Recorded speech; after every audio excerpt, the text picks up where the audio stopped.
ಕೃಷ್ಣ, ನಾವಿವಾಗ ಎಲ್ಲಿಗೆ ಹೋಗ್ತಿದ್ದೀವಿ ಅಂತ ಗೊತ್ತಾ? ಕೃಷ್ಣನ ಪೂಜೆಗೆ.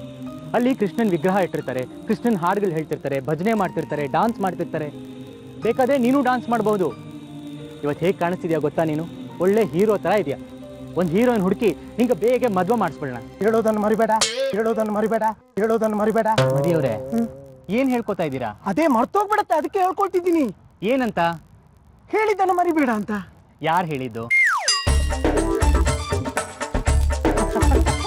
ಓ, ಅದೇ ಮರ್ತೋಗ್ಬಿಡ್ತಲ್ಲ, ನಾನು ಕೇಳ್ಕೊಂಡು ಬರ್ತೀನಿ. ಸರಿ, ಯಾರು ಹೇಳಿದ್ದು ಅಂತ ಜ್ಞಾಪಕ ಇದೆಯಾ ನಿಮಗೆ? ಇಲ್ಲ. ಮತ್ತೆ ಯಾರನ್ನು ಕೇಳ್ತೀರಾ?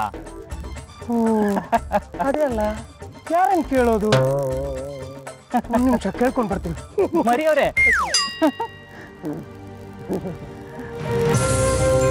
ಕೃಷ್ಣ, ನೀನು ನಗ್ತಾ ಇದೀಯಾ? ನಿನಗೂ ನಗಕ್ ಬರುತ್ತೆ? ಹಾಗಾದ್ರೆ ಇಲ್ಲಿ ನಡೆದಿದ್ದೆಲ್ಲ ನಿನ್ಗೆ ಅರ್ಥ ಆಗ್ತಾ ಇದೆ. ಕೃಷ್ಣ, ಇವತ್ತು ನಿಜವಾಗ್ಲೂ ಹಬ್ಬನೇ. ನಾವು ಕೊಟ್ಟ ಟ್ರೀಟ್ಮೆಂಟು, ಔಷಧಿ ಎಲ್ಲ ಫಲಿಸಿದೆ. ಸಾರ್ಥಕ ಆಯ್ತು ಕೃಷ್ಣ. ಬಾ ಹೋಗೋಣ, ಬಾ.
ಆದಷ್ಟು ಬೇಗ ಆ ರಾಧಿಕನ ಹುಡುಕ್ಬೇಕು ಶಾಂತನು.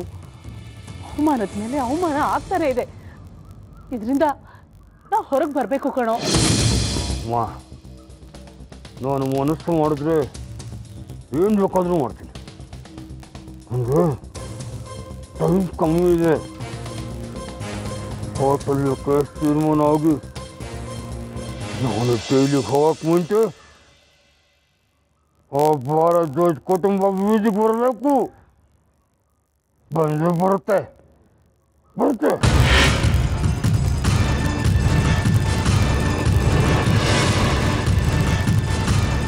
ರಾಧಿಕಾನ ನಾನು ಹುಡ್ಕೋದಿಲ್ಲ, ಅವಳೇ ನನ್ನನ್ನು ಹುಡ್ಕೊಂಡ್ಬರ್ತಾರೆ. ಮಾಡೋದನ್ನ ಹೇಳಿ ಮಾಡೋನು ಧೈರ್ಯವಂತ, ಮಾಡೋದನ್ನ ಹೇಳ್ದೆ ಮಾಡೋನು ಬುದ್ಧಿವಂತ. ಈ ಜಗತ್ತನ್ನು ಗೆಲ್ಲೋಕೆ ಬುದ್ಧಿ ಬೇಕು, ಧೈರ್ಯ ಬೇಡ. ನೋಡ್ತಾ ಇರಿ, ಇನ್ನು ಮುಂದೆ ಒಂದೊಂದೇ ಮ್ಯಾಜಿಕ್ಗಳು ಹೇಗೆ ನಡೀತವೆ. ಹಾವು ಏನಿ ಆಟ.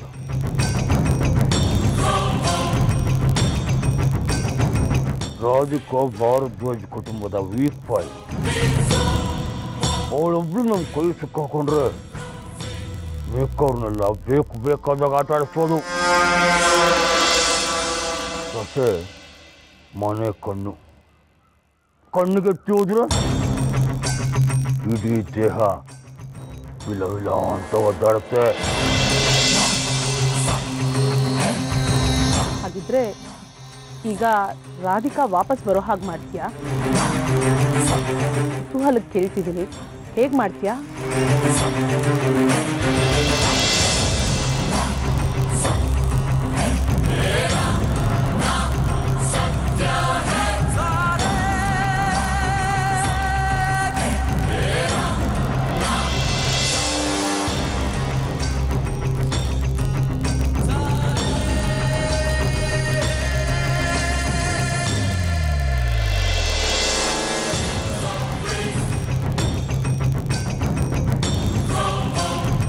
ಶಾಂತನು, ಇದೆಲ್ಲ ಅಪಾಯ ಅಲ್ವಾ? ನೀವು ನನ್ನ ಹೆತ್ತಿರೋದು ಉಪಾಯಕ್ಕೆ ಹೆದರ್ಕೊಂಡು ಜೋಪಾನ ಕೂತ್ಕೊಂತಲ್ಲ, ಉಪಾಯನ ವೇತ್ಸಿ ಎದುರಿಸಿಡುವಂತ.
ರಾಧಿಕಾ, ಅಮ್ಮ, ನಾನೇನೋ ಒಂದು ಕೇಳ್ತೀನಿ, ಇಲ್ಲ ಅನ್ನೋಲ್ಲ ತಾನೆ? ಕೇಳು. ಆ ಭಜನೆ ಕೇಳ್ತಾ ಇದ್ರೆ ನಾನು ಅಲ್ಲೇ ಇರಬೇಕಾಗಿತ್ತು ಅಂತ ಅನ್ನಿಸ್ತಿದೆ. ನನ್ನನ್ನು ಕರ್ಕೊಂಡು ಹೋಗಿ. ಇಲ್ಲ ಇಲ್ಲ, ಕೂತ್ಕೋ. ನೋಡು, ಇದು ಮಾತ್ರ ಸಾಧ್ಯ ಇಲ್ಲ. ನೀನಾಗಲೇ ಸುಸ್ತಾಗಿದೆಯಾ, ಸ್ವಲ್ಪ ಹೊತ್ತು ಮಲ್ಕೊಂಡು. ಅಮ್ಮ, ನನಗೆ ಕೃಷ್ಣ ಅಂದರೆ ತುಂಬ ಇಷ್ಟ, ಪ್ರಾಣ. ಅದಕ್ಕೆ ಕೇಳ್ತಿದ್ದೀನಿ, ಕರ್ಕೊಂಡು ಹೋಗಿ. ನಿನಗೇನೇ ಬೇಕಿದ್ರು ನನ್ನ ಹತ್ರ ಕೇಳು ಅಂತ ಹೇಳಿದ್ರಿ ತಾನೆ. ಈಗ ನಾನು ಕೇಳ್ತಾ ಇದ್ದೀನಿ, ಇಲ್ಲ ಅಂತ ಹೇಳಬೇಡಿ. ರಾಧಿಕಾ, ಕೇಳು ಅಂದರೆ ನಿನಗೆ ತೊಂದರೆ ಆಗಿರೋಂಥದ್ದು ಏನಾದರೂ ಕೇಳು. ನಿನ್ನೆ ಏನಾಯ್ತು ಅಂತ ಸ್ವಲ್ಪ ನೆನಪು ಮಾಡ್ಕೊ. ಹೊಟ್ಟೆ ಮೇಲೆ ಪ್ರೆಷರ್ ಬಿದ್ದು ಒದ್ದಾಡ್ಬಿಟ್ಟೆ ನೀನು. ನಾನು ಎಷ್ಟು ಭಯಪಟ್ಟಿದ್ದೆ ಗೊತ್ತಾ? ಈಗ ಈ ಮಟ್ಟದಲ್ಲಿದೆಯಾ ಅಂದರೆ ಅದು ಪುಣ್ಯ. ನೋಡು, ಅಲ್ಲಿಗೆ ಹೋದರೆ ಜನ ಗುಂಪಾಗಿ ನುಗ್ಗಾಡ್ತಿರ್ತಾರೆ. ನೀನು ಹೊಟ್ಟೆಗೇನಾದರೂ ಪೆಟ್ಟು ಬಿದ್ದುಬಿಟ್ರೆ ಅದೆಲ್ಲ ಏನೂ ಬೇಡ, ನೀನು ಮಲ್ಕೊ. ಹಾಗೆಲ್ಲ ಏನೂ ಆಗೋದಿಲ್ಲ. ಹೋಗ್ತಾ ಇರೋದು ಕೃಷ್ಣನ ಭಜನೆ ಕೇಳೋದಕ್ಕೆ. ನನ್ನ ಕೃಷ್ಣನ್ಗೆ ನನ್ನ ಬಗ್ಗೆ ಕಾಳಜಿ ಇರೋದಿಲ್ವಾ?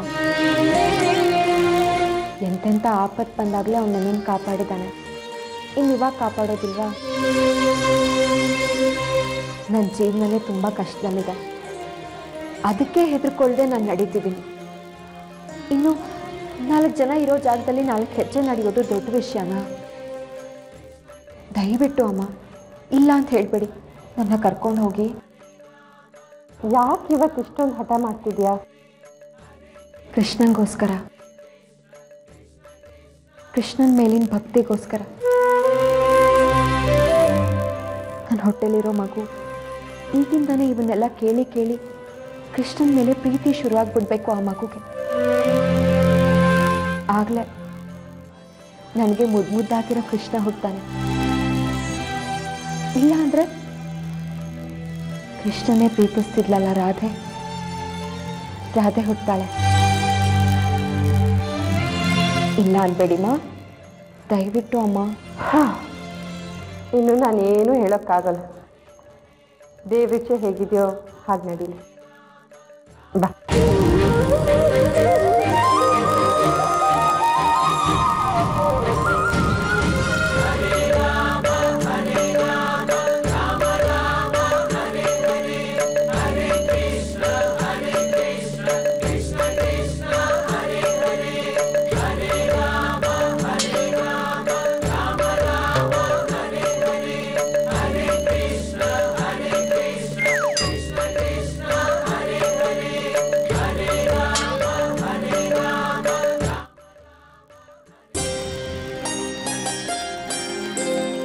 ರಾಧಿಕಾ, ಅಂತೂ ನೀನು ಹಠ ಮಾಡಿ ನಿನಗೆ ಬೇಕಾಗಿರೋದನ್ನ ಪಡ್ಕೊಂಡ್ಬಿಟ್ಟೆ.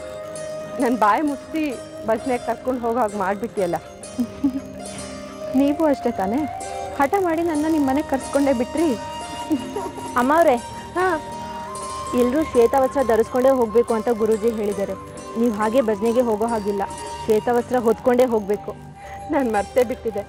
ಆಗಲೇ ಬಂದು ಇಬ್ರಿಗೂ ಕೊಟ್ಟು ಹೋದರು, ಅಲ್ಲೇ ಬಿಟ್ಬಿಟ್ಟಿದ್ದೀನಿ.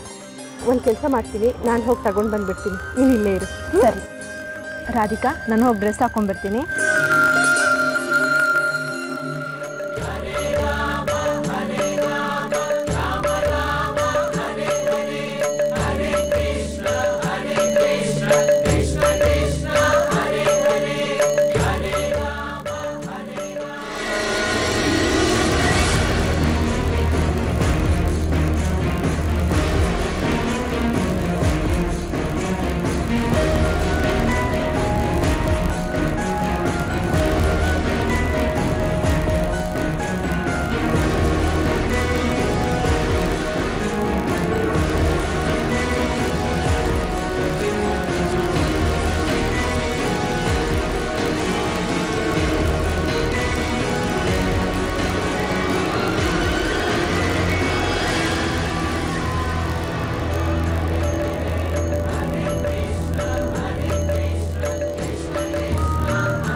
ರಾಧಿಕಾ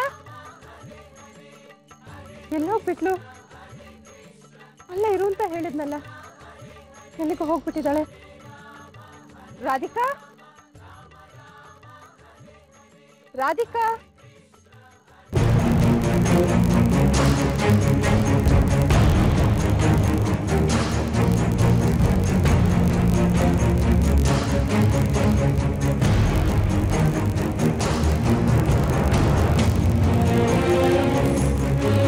ರಾಧಿಕಾ,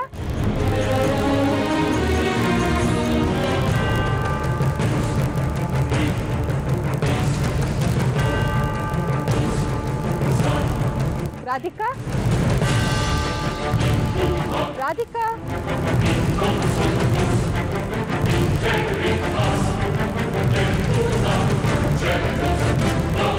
ಎಲ್ಲೋದ್ಲು?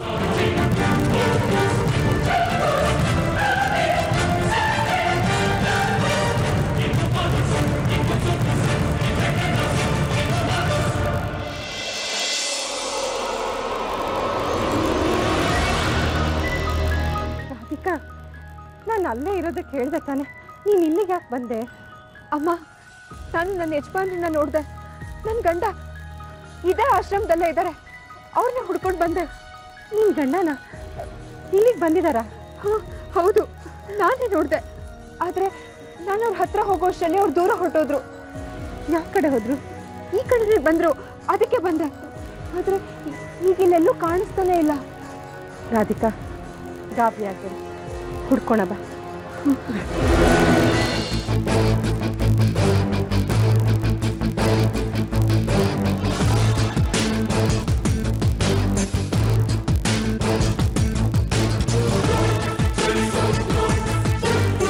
ಸರ್ ನಮಸ್ತೆ.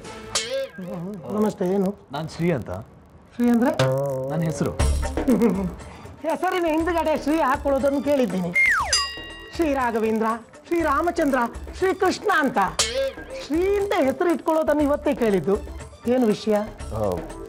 ಈ ಫೋಟೋದಲ್ಲಿರೋರನ್ನ ನೋಡಿದ್ದೀರಾ?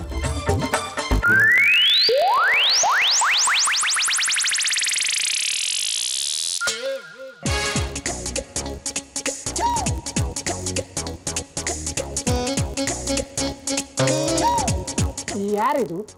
ರಾಧಿಕಾ ಅಂತ. ಹೆಸರಲ್ಲ, ನಿಮಗೇನಾಗಬೇಕು? ಇವರು ನನ್ನ ತಮ್ಮನ ಹೆಂಡತಿ. ಮಿಸ್ ಆಗಿದ್ದಾರೆ. ಈ ಆಶ್ರಮಕ್ಕೆ ಏನಾದರೂ ಬಂದಿದ್ದ ನೆನಪು ನಿಮಗಿದೆಯಾ? ನಿಮ್ಮ ತಮ್ಮನ ಹೆಂಡತಿ ಅವ್ರು ಈ ಆಶ್ರಮಕ್ಕೆ ಬಂದಿದ್ದಾರೆ ಅಂತ ನಿಮಗೆ ಹೇಗೆ ಅನ್ಸುತ್ತೆ? ಇವರು ಶ್ರೀಕೃಷ್ಣನ್ ಭಕ್ತೆ. ಇದು ಶ್ರೀಕೃಷ್ಣನ ಆಶ್ರಮ ಅಲ್ವಾ? ಇಲ್ಲಿಗೇನಾದರೂ ಬಂದಿರ್ಬೋದಾ ಅಂತ ಅಷ್ಟೇ. ಓ ಹಾಗೇನಾ? ಹೆಸರೇನಂದ್ರಿ? ರಾಧಿಕಾ ಅಂತ. ಫೋಟೋದಲ್ಲಿರೋರಲ್ಲ, ನಿಮ್ಮ ಹೆಸರೇನು? ಶ್ರೀ ಅಂತ. ಶ್ರೀ, ಮಿಸ್ಟರ್ ಶ್ರೀ, ಈ ಫೋಟೋದಲ್ಲಿರೋ ಮುಖನ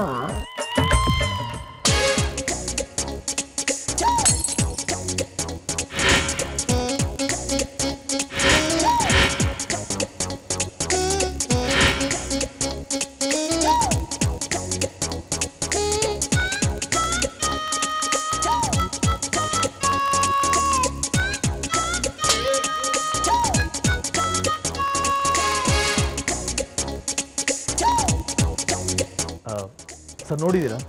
ಸರಿಯಾಗಿ ನೆನೆಸ್ಕೊಳ್ಳಿ, ಗರ್ಭಿಣಿ ಬೇರೆ.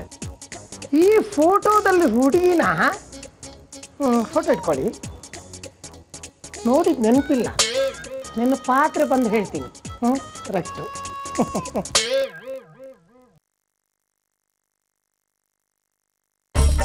ಮಿಸ್ಟರ್ ಶ್ರೀ, ನಾನು ನಿಮ್ಮನ್ನೆಲ್ಲೋ ನೋಡಿದ್ದೀನಿ. ಎಲ್ಲಿ ನೋಡಿದ್ದೀನಿ? ನೋಡಿ ಸರ್. ಅಲ್ಲ, ಎಲ್ಲೋ ನೋಡಿದ್ದೀನಿ. ಹೊರಡಿ ಸರ್. ಬೇಜಾರಾಯ್ತಾ? ಇಲ್ಲ, ಹೊರಡಿ ಸರ್. ಆದ್ರೆ ಬೇಜಾರು ಮಾಡ್ಕೊಳ್ಳಿ.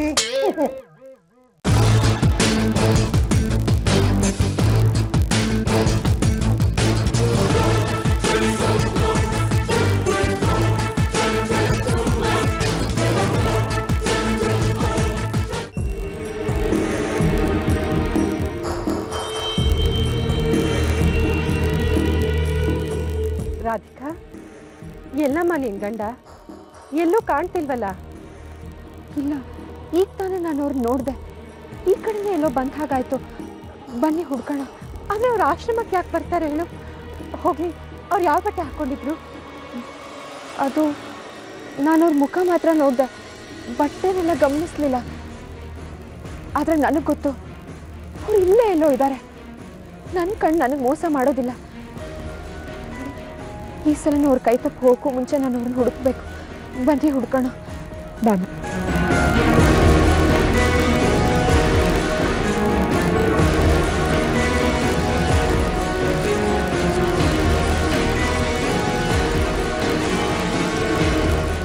ಏನಾಯ್ತಮ್ಮ, ಸುಸ್ತಾಗ್ತಿದ್ಯಾ?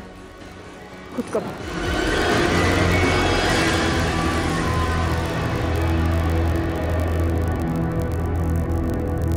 ನನಗೆ ಗೊತ್ತಾಗೋಯ್ತು, ನಾನು ಹೆರಿಗೆ ಆಗೋಕ್ಕೂ ಮುಂಚೆ ಅವರೆಲ್ಲೇ ಇದ್ರು ಬಂದೇ ಬರ್ತಾರೆ. ನನ್ನ ಮಗು ಹುಟ್ಟಿದ ತಕ್ಷಣ ನೋಡೋ ಮೊದಲನೇ ಮುಖ ಅವ್ರ ಅಪ್ಪಂದೇ ಆಗಿರುತ್ತೆ. ನನ್ನ ವಿಶ್ವದೇ ನನಗೆ ಗೊತ್ತಾಗೋಯ್ತು. ನನಗೆ ಸುಳ್ಳಾಗಲಿಲ್ಲ. ರಾಧಿಕಾ, ಈ ಪರಿಸ್ಥಿತಿ ಹೇಗಿದೆ ಅಂದರೆ, ನೀನನ್ನು ಬಿಟ್ಟು ನಾನು ಒಬ್ಬಳೇ ಏನಾದರೂ ಅವ್ರನ್ನ ಹುಡ್ಕೋಕ್ಕೆ ಹೋದರೆ, ನಿನ್ನ ಗಂಡ ನನ್ನ ಎದುರಿಗೆ ಬಂದು ನಿಂತರು ಅವರೇ ನಿನ್ನ ಗಂಡ ಅಂತ ನನಗೆ ಗುರ್ಸೋಕ್ಕಾಗಲ್ಲ. ಅದಕ್ಕೋಸ್ಕರನಾದರೂ ನೀನು ಬರಲೇಬೇಕು. ಹೋಗೋಣವಾ? ಹಾಂ, ಬನ್ನಿ ಬೆಟ್ಟಿಗೆ.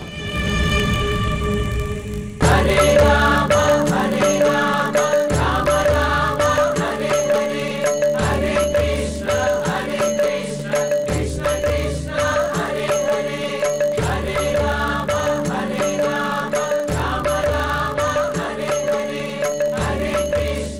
ಕೃಷ್ಣ ನೀನು ಇಲ್ಲೇ ಇರು, ನಾನು ಈಗಲೇ ಬರ್ತೀನಿ.